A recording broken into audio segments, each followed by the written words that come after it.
السلام علیکم۔ میری جاگیر قسط 5 از قلم بشیر خان۔ کھانے کی میز سجی تھی، چاندی کے برتنوں سے مٹی کی پیالیوں میں دم پخ کی مہک تھی۔ سب اپنی جگہ پر خاموش بیٹھے تھے۔ دادا سائی نے نظر دوڑا کر پوچھا، ہانیہ کہاں ہے؟ سوریا بیگم نے نرم لہجے میں جواب دیا، بابا سائی وہ سو رہی ہے، بھوک نہیں ہے، بعد میں کھلا دوں گی۔ دادا سائی نے سر ہلا کر کہا، ٹھیک ہے بہو، خیال رکھنا۔ دسترخوان پر صرف کھانے کی آوازیں تھیں۔ مرتضیٰ نے 2-3 نوالے لیے، پھر چمچ رکھ کر فوراً اٹھ کھڑا ہوا۔ دادا سائی نے بھویں سکیڑ کر پوچھا، کیا ہوا میرے شیر، کھانا ٹھیک نہیں؟ مرتضیٰ مسکرا کر بولا، کھانا لاجواب ہے، بس مجھے اتنا سب کھانے کی عادت نہیں۔ مرتضیٰ نے مسکرا کر دادا سائی کو جواب دیا، میلون میں جا رہا ہوں تھوڑی دیر کے لیے۔ ٹھیک ہے، جا میرا پتر۔ دادا سائی نے شفقت سے کہا۔ مرتضیٰ نے چچی سائی کی طرف دیکھا، میرے لیے بلیک کافی بھجوا دیں۔ ٹھیک ہے بیٹا، میں بھجواتی ہوں۔ اور وہ لون کی طرف چلا گیا۔ لون کی ٹھنڈی ہوا میں جھولے پر بیٹھ کر مرتضیٰ نے اپنے ہاتھوں کو دیکھا۔ دل میں ایک عجیب سی بے چینی تھی، ابھی سے اس کے لیے اتنا پریشان ہو گیا ہوں۔ اتنا غصہ نہیں کرنا چاہیے تھا۔ سوچوں کے بیچ مانور کافی لے کر آئی، چال میں نخوت، لباس میں جدیت۔ تم کیوں کافی لائی؟ مرتضیٰ نے سرد نگاہوں سے اسے دیکھا۔ تمہیں لانے کی ضرورت نہیں تھی، ملازم ہیں حویلی میں۔ مانور نے بات انسنی کر دی۔ وہ جھولے پر اس کے پاس بیٹھنے لگی۔ مرتضیٰ فوراً اٹھ کھڑا ہو گیا، لہجہ سخت ہو گیا اس کا، تم اپنی حد نہیں جانتی ہوں گی، پر میں بہت اچھی طرح جانتا ہوں۔ مانور نے کندھے اچکائے اور ہنسی دبائی، اوہ کم آن مرتضیٰ، تم لندن رہ کر آئے ہو اور ایسا سوچتے ہو؟ مرتضیٰ کی مٹھیاں غصے سے بھیج گئیں۔ میں جانتا ہوں مجھے کیا سوچنا ہے، پر لگتا ہے پپو سائی نے تمہیں نہیں سمجھایا، نہ اپنی روایات سکھائیں۔ یہ کہہ کر وہ کافی کا کپ لے کے چلا گیا۔ پیچھے مانور غصے سے پاؤں پٹک کر بیٹھ گئی۔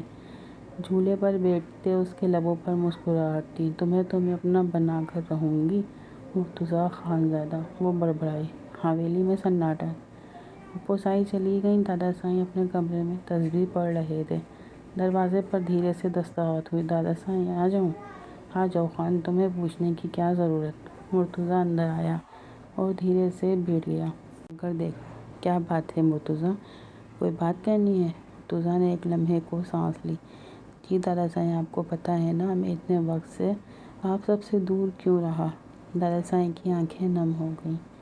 ہاں بیٹا، باپ کے غم نے تجھے دور کر دیا۔ مرتضیٰ ہلکا سا مسکرایا، پر مسکراہٹ گہری تھی۔ ایسی بات تو ہے دادا سائی، مرتضیٰ بولا، پر کچھ اور بھی ہے، وہ میں وقت آنے پر بتاؤں گا۔ دادا سائی نے سر ہلایا، پر بات کیا ہے؟ مرتضیٰ سیدھا ہو کر بیٹھا، لہجہ سنجیدہ ہو گیا۔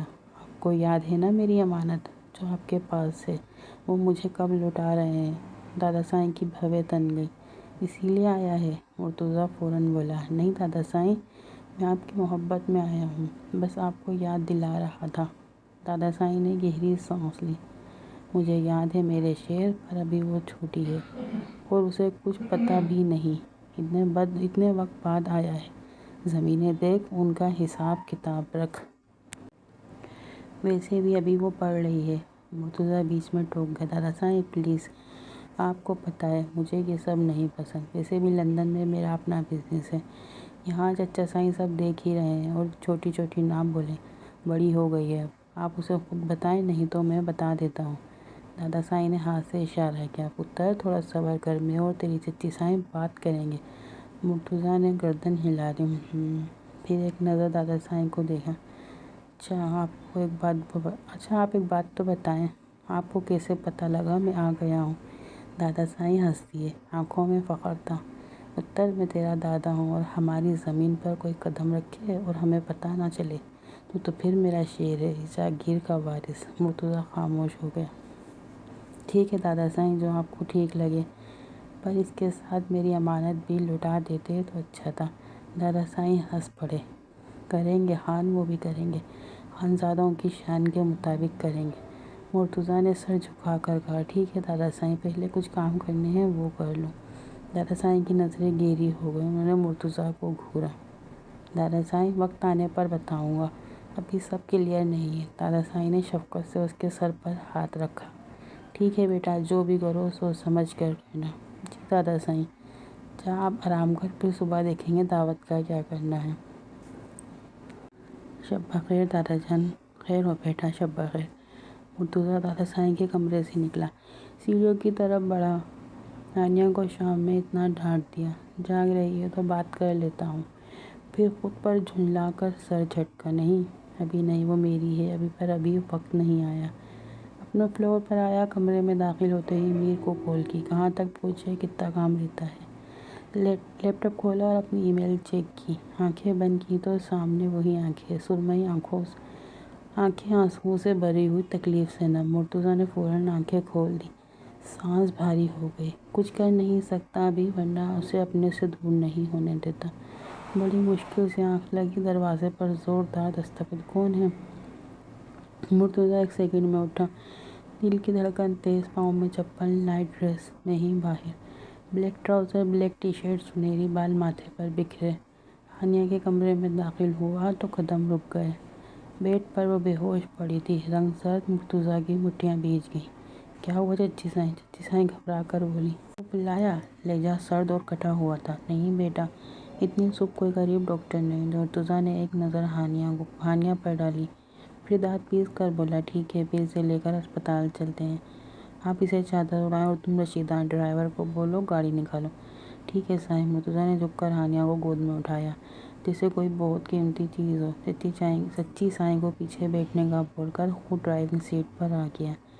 ہانیہ کا سر اپنی گود میں رکھا، کسی اور کو ہاتھ لگانے سے پہلے۔